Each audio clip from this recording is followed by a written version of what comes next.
Oi, eu sou Cambriel. Hoje estamos aqui em Berlim, a capital da Alemanha, que está se preparando para ser a capital mais importante da Europa, aberta, com uma população jovem, culta e tolerante, e onde estão surgindo muitos dos novos movimentos juvenis europeus e palco de guerras importantes, com uma superfície de pouco mais de 892 quilômetros quadrados. Berlim é 9 vezes maior do que Paris. Nossa, maior do que meu banheiro também. Cerca de um terço da área total de Berlim é composta por florestas, parques, rios, lagos e áreas de lazer. Os mais de 2.500 espaços públicos fazem um contraste verde com a grande metrópole. Que cidade linda, maravilhosa é essa? Oi, eu sou a Scarlett. Estamos exatamente aqui, onde existia um grande muro como uma barreira física separando a Alemanha Oriental socialista da Alemanha Ocidental capitalista. Esse muro, além de dividir a cidade de Berlim ao meio, se dividia em dois mundos, um lado socialista democrático e o outro lado capitalista. O muro foi construído em 13 de agosto de 1960. Este muro era patrulhado por militares com ordem de matar quem tentasse escapar. Esse muro foi a causa de várias separações entre famílias e muitas mortes de inocentes. Mas hoje esse muro é marcado por grandes histórias. Pode ser até grafitado para mostrar uma Alemanha livre.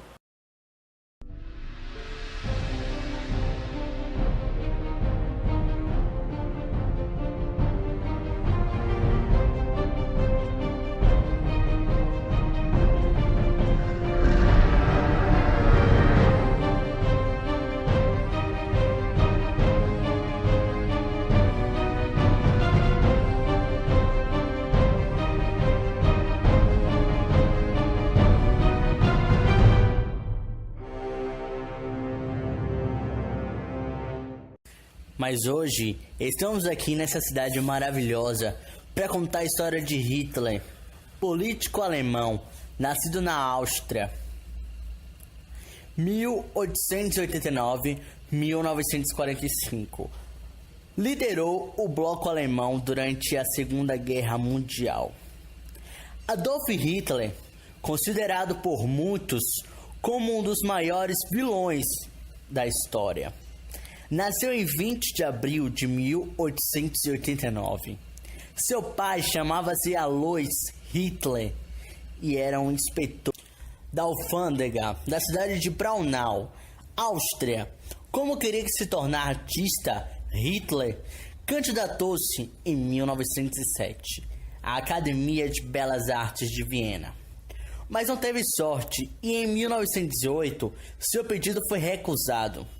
Como ele passava a maior parte de seu tempo livre com ocultistas e extremistas dos dois lados do espectro político, acredita-se que essa convivência tem influenciado seu desenvolvimento intelectual e reforçado seu ódio pela classe média, principalmente por pessoas de descendência judaica, quando a Primeira Guerra Mundial 1914-1918 teve início.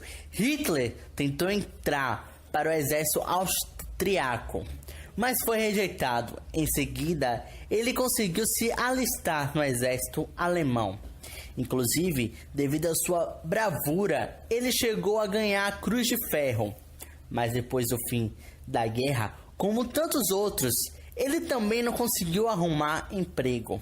A Alemanha do pós-guerra passava por uma transformação social e o colapso da monarquia e da economia tornaram o terreno fértil para o crescimento de filosofias extremistas que iam do comunismo ao nacionalismo. Nessa época, Hitler viajou para Munique, onde se tornou um dos primeiros membros do Partido Nacional Socialista dos Trabalhadores Alemães, abreviado como nazista. A Depressão Econômica Mundial, iniciada em 1929, tornou possível aos nazistas fazer avanços políticos em meio aos descontente eleitorado alemão. Aos poucos, eles passaram a ser reconhecidos como um legítimo partido político. E Hitler, que era um orador brilhante, começou a se destacar e receber vários apoios. Em 1933, o Partido Nazista era tão poderoso que o presidente Paul von Hindenburg, de 1847 a 1934, viu-se forçado a apontar Adolf Hitler como chanceler da Alemanha. Imediatamente, ele começou a se valer de sua nova posição para derrubar Hindenburg e assumir o controle da ditatorial da Alemanha. Ele decidira também rearmar militarmente a Alemanha e reafirmar seus interesses territoriais na Europa. Em março de 1938, Hitler anexou a Áustria, tornando-a parte da Alemanha. E um ano depois, em março de 1939, suas tropas tomaram o controle da Tchecoslováquia. Embora a Inglaterra e a França tenham se oposto abertamente à investida alemã, elas não tomaram nenhuma iniciativa para tentar evitar uma guerra. Em 24 de agosto de 1939, a Alemanha assinou um pacto de não agressão com a União Soviética. E no dia 1º de setembro, deferiu um ataque em grande escala sobre a Polônia. No dia 3 de setembro, Inglaterra e França declararam que o estado de guerra já se constituíra por 2 dias. Era o início da Segunda Guerra Mundial, 1939 a 1945.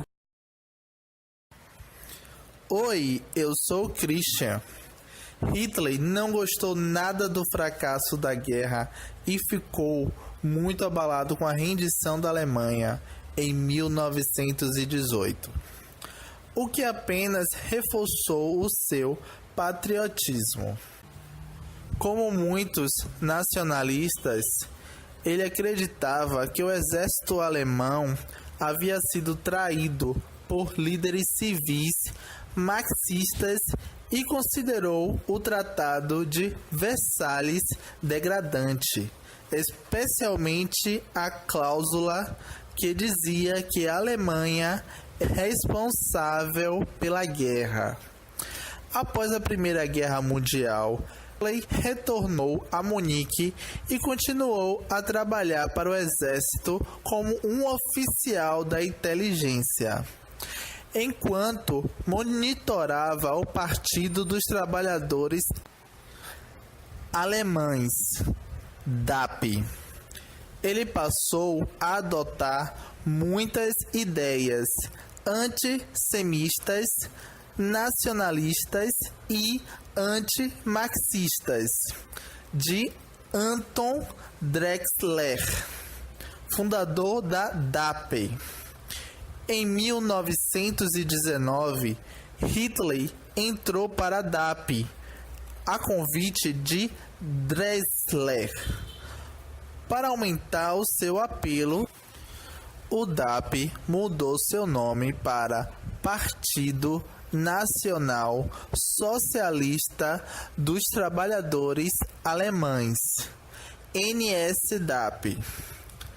Hitler desempenhou pessoalmente o símbolo do partido, que possuía uma suástica em um círculo branco com fundo vermelho. Em seguida, ganhou notoriedade por seus discursos contra o Tratado de Versalhes, políticos rivais, marxistas e judeus. Em 1921, ele substituiu Drexler como presidente do NSDAP.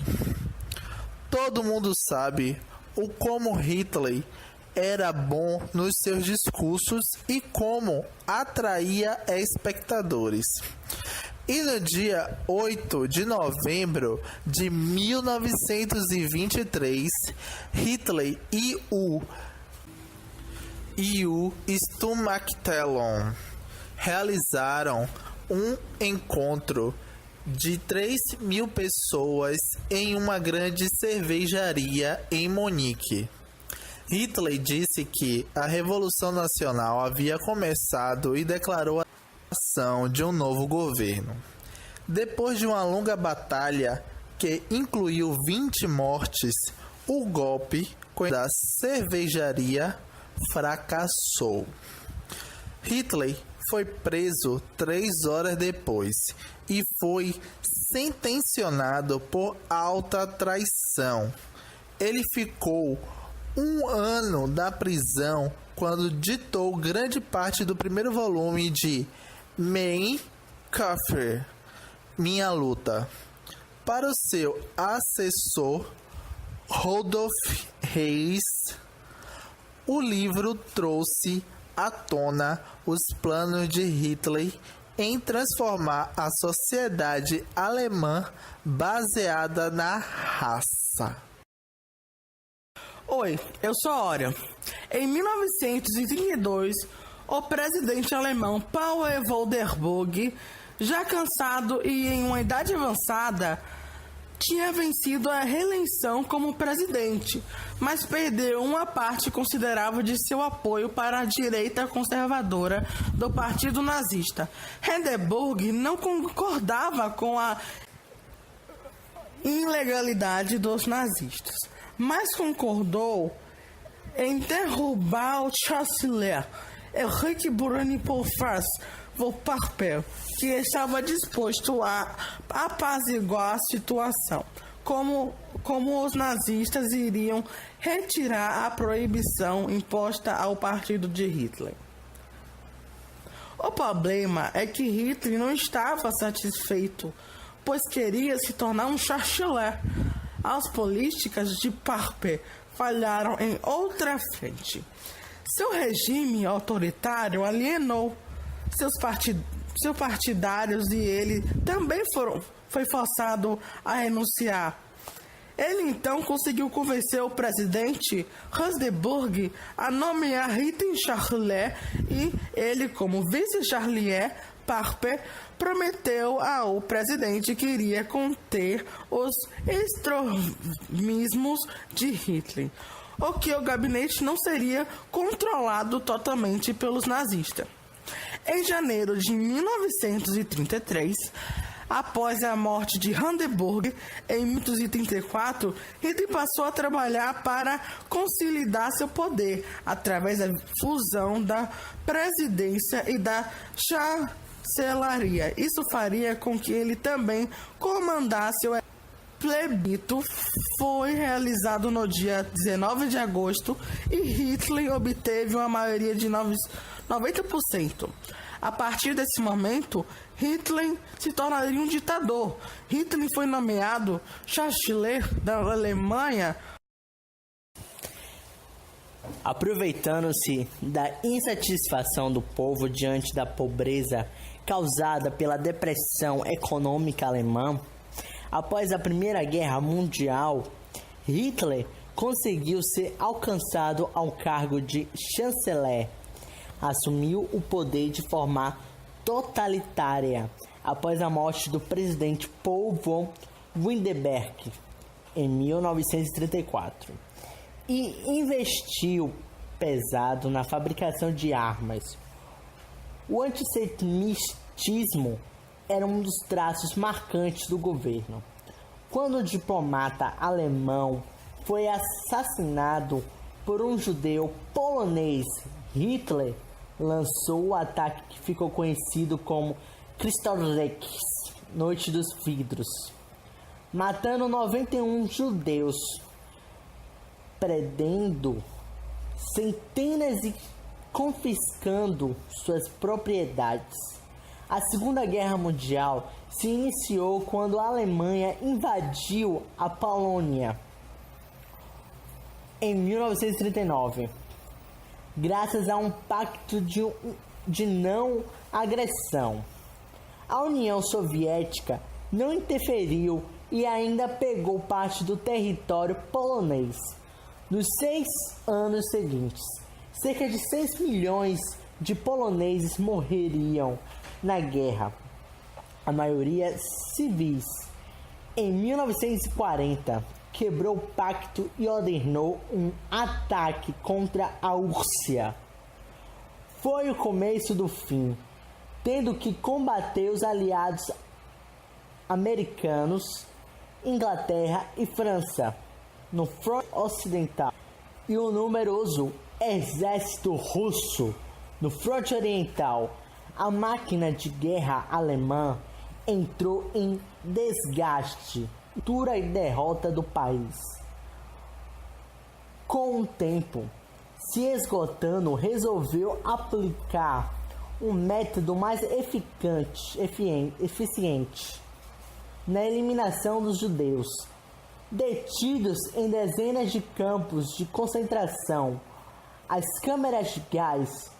O chefão da SS, a polícia secreta nazista, Erich Himmler, condenou o extermínio e também cuidou da destruição das provas desse holocausto. Com a entrada dos aliados em território alemão e o avanço sem trégua dos soviéticos em Berlim, se refugiou em seu bunker sobre a chancelaria. Sem chance de vencer, o ditador teria se suicidado com uma companheira, Eva Braun. Os corpos teriam sido queimados por um soldado alemão. Eu vou ler um texto escrito por Luísa Cardoso, mestre em História, pós-graduada em Direitos Humanos da Universidade de Coimbra, graduada em História na UNDESC. O termo holocausto tem origem nas palavras gregas holos, todo, e kaustos, queimado.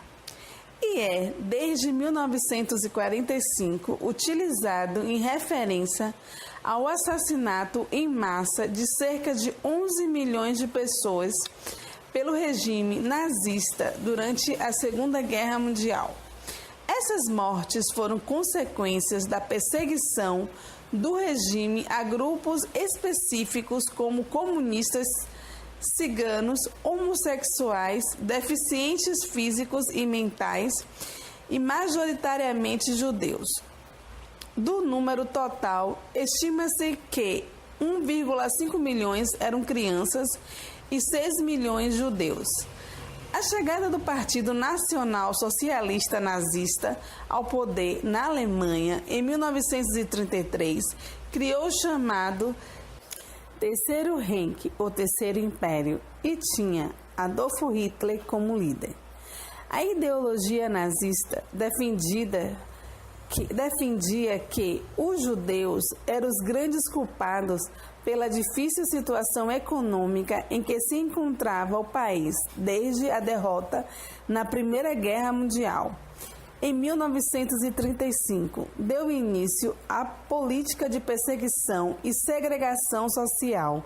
Desde os nazistas acreditavam que existia uma raça superior, a ariana, e desejavam alcançá-la em sua perfeição. Um dos slogans nazistas dizia que um povo, um império, um líder. O povo em questão deveria ser ariano e puro, isto é, sem que houvesse misturas entre arianos e outros grupos, e livre de imperfeições, o que fez com que homossexuais e pessoas com deficiência física ou mentais fossem alvo das políticas de perseguição, encarceramento e eliminação junto com judeus e ciganos, consideradas raças inferiores.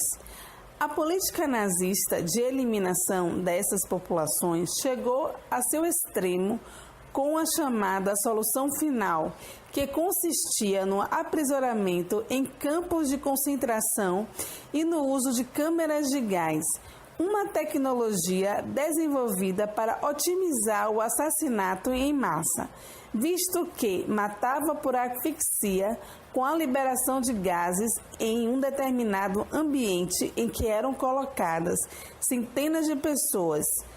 Foi só com a derrota alemã que o mundo pôde dimensionar o tamanho da violência empregada pelos nazistas.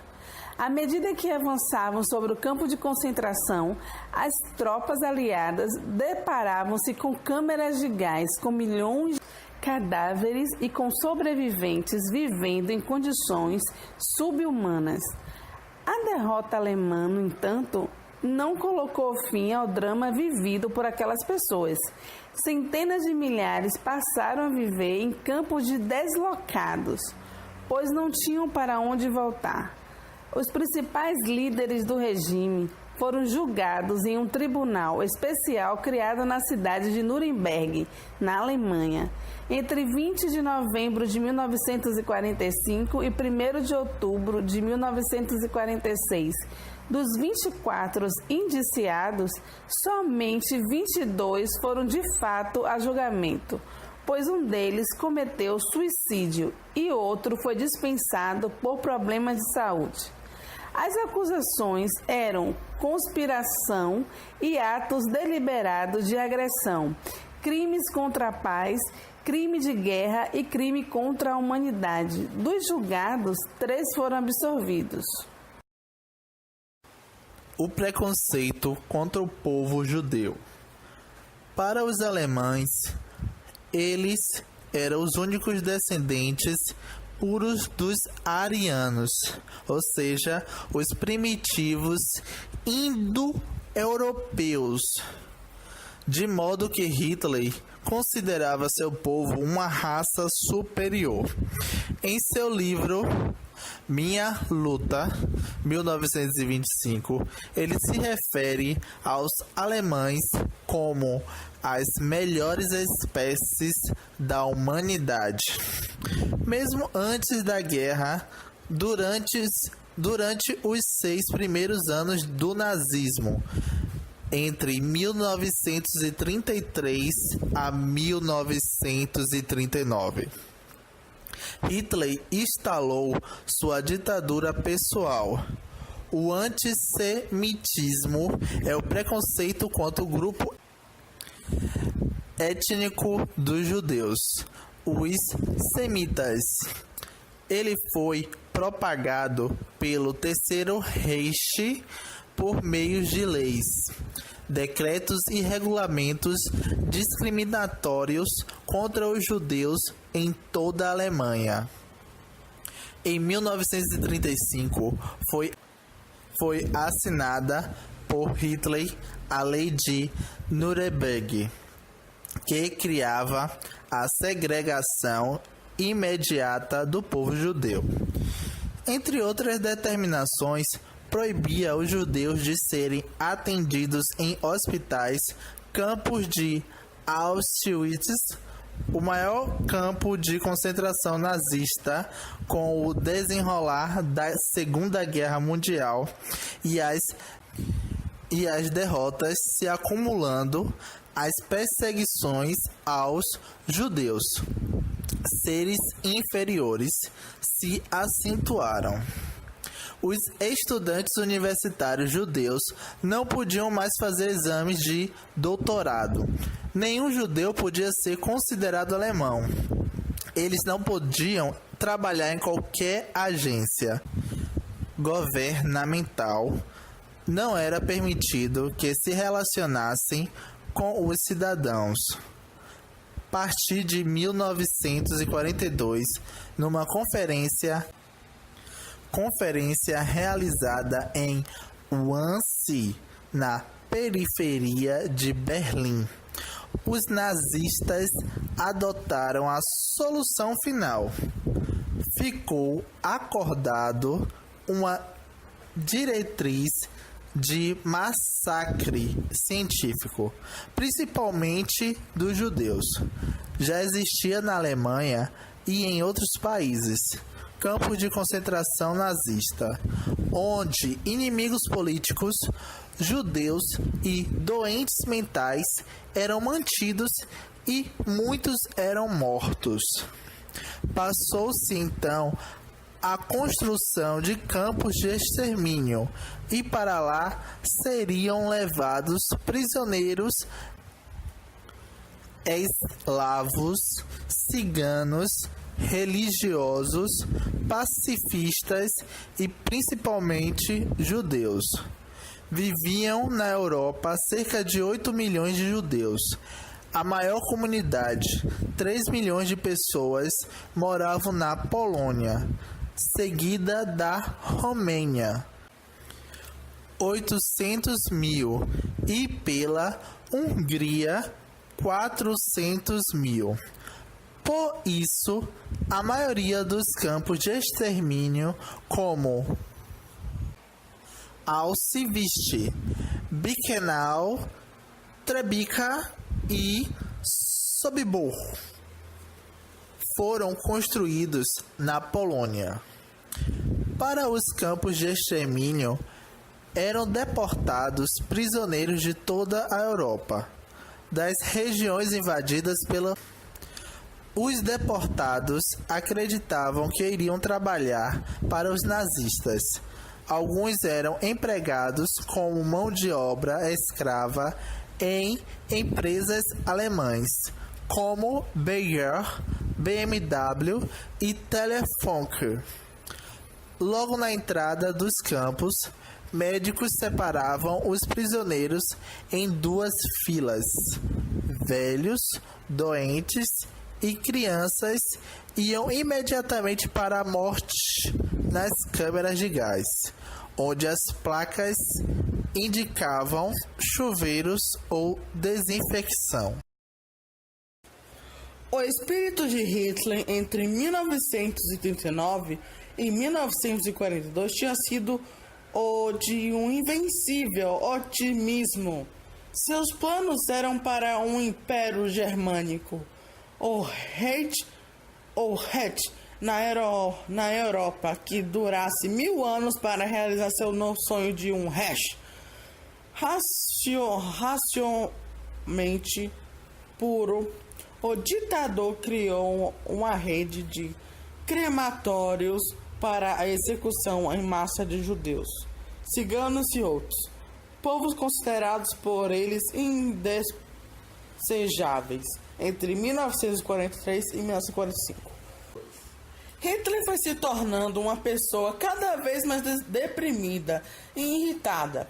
Ele passou também a se envolver com crenças ocultas e acreditar que uma forma de magia negra, combinada com misteriosas armas secretas, poderia salvar a Alemanha da derrota em 30 de abril. Tudo indica que, ao mesmo tempo em que exércitos soviéticos cercavam Berlim, a capital da Alemanha, Hitler, que havia se escondido numa caça-mata fortificada nos subterrâneos de um prédio de Berlim, assassinou Eva Braun, sua amante de longa data, com quem havia se casado pouco tempo antes, e depois tirou sua própria vida. Os nazistas capturaram no dia 8 de maio de 1945 e Hitler se suicidou. Uma semana antes, em seu barco Bulinês, os aliados e os soviéticos festejaram a vitória juntos. Essa é a versão mais conhecida da história na realidade. Porém, no dia 1º de maio, Stalin ordenou que seus soldados investigassem a morte de Hitler e capturassem o corpo do ditador. O objetivo era buscar evidências da morte do homem, ou um troféu de guerra que provasse ao mundo inteiro que seu país derrotará o monstro. O Brasil hoje se encontra igual ou pior que a Alemanha na época de Hitler. Nós estamos vivendo com uma das piores crises econômicas do país, com o maior índice de violência, e nos encontramos hoje com o país abarrotados de demônio, numa prévia do apocalipse, seguidas por pessoas que porventura clamam por um salvador da pátria, ou seja, um embuste nazista, e estão se deixando manipular, acreditando profundamente que tudo vai mudar.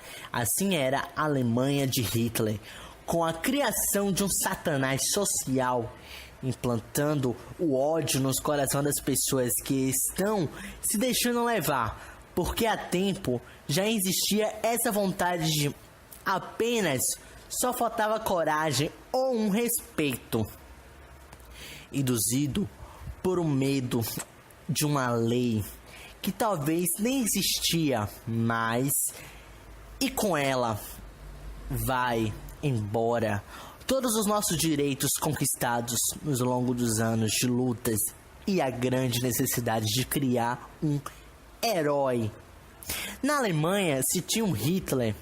Aqui no Brasil, a televisão e as redes sociais se cria um juiz, um Messias, aquele que veio para mudar e exterminar o mal do Brasil.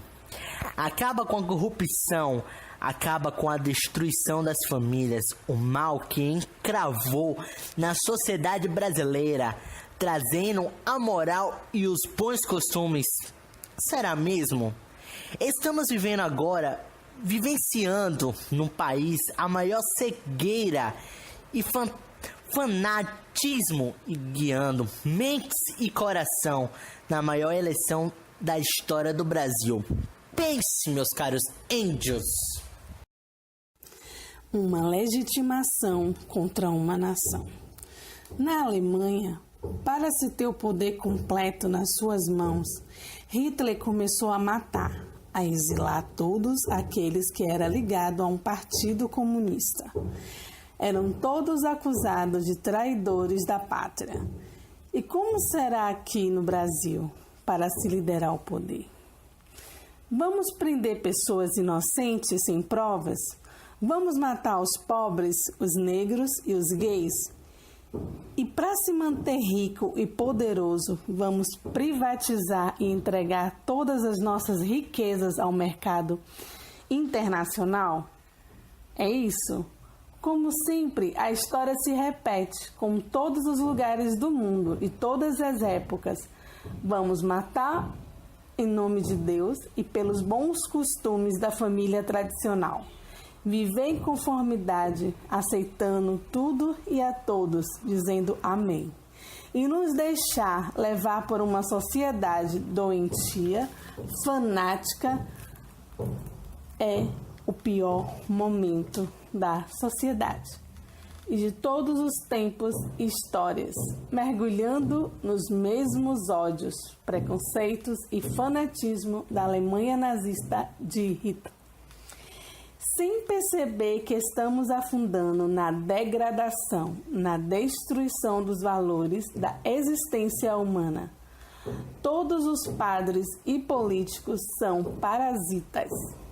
Para o enfraquecerem espiritualmente, encontrar um método seguro, 100% eficaz, que é ensinar-lhe a não se amar a si mesmo.